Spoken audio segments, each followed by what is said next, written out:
Hello বন্ধুরা, সবাই কেমন আছো? আশা করছি সবাই ভালো আছো, সুস্থ স্বাভাবিক আছো। আর আমি তো খুব ভালো আছি। তো চলো আমি আম তেল বানাবো, তোমাদেরকে দেখিয়ে দেবো কিভাবে আম তেল বানাই। দেখো এখানে দুটো আম নিয়েছি, তারপরে ভালো করে কেটে নিয়েছি, দেখো ছোট ছোট করে। এবার ভালো করে ধুয়ে নিলাম। এবারে সাথে সাথে নুন, হলুদ আর লঙ্কা গুঁড়ো ভালো করে মাখিয়ে নিলাম। মাখিয়ে নেওয়ার পরে এটাকে আমি 2 দিন ধরে ভালো করে রোদেতে শুকাতে দেব। তো চলো বন্ধুরা, দেখতে থাকো আমি কিভাবে করি আম তেলটা।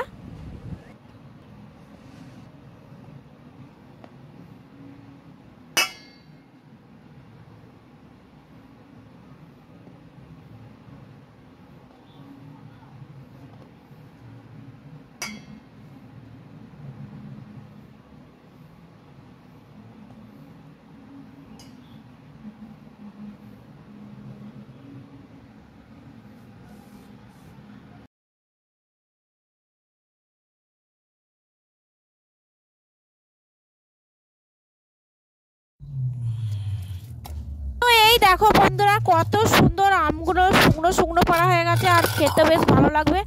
এই আমগুলোও কিন্তু খাওয়া যাবে। তো 2 দিন শুকিয়ে নিলে কি আম তেলটা বেশ ভালো খেতে হয় আর কি। তো চলো এবারে চলো কি কি করি, কিভাবে করি আম তেলটা।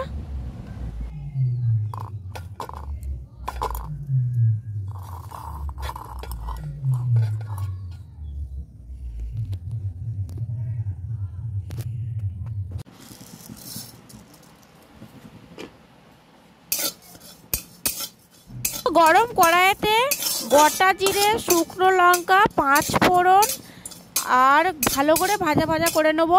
গরম খোলাতে মানে কাঁচা খোলাই করে নেব, ভালো করে ভেজে নেব। নিয়ে এগুলো মিক্সিতে গুঁড়ো করে নেব।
তো বন্ধুরা দেখো আম তেলটা হয়ে গেল। আর এটা তোমরা 1 বছর কেন 2 বছর 3 বছর ধরে রেখেও খেতে পারবে। আর ওর মধ্যে একটু একটু করে তেল দিতে হবে, তেল ফুরিয়ে এলেই একটু করে তেল দিলেই ব্যাস, এটাই অনেকটা হবে। তো টাটা সবাই।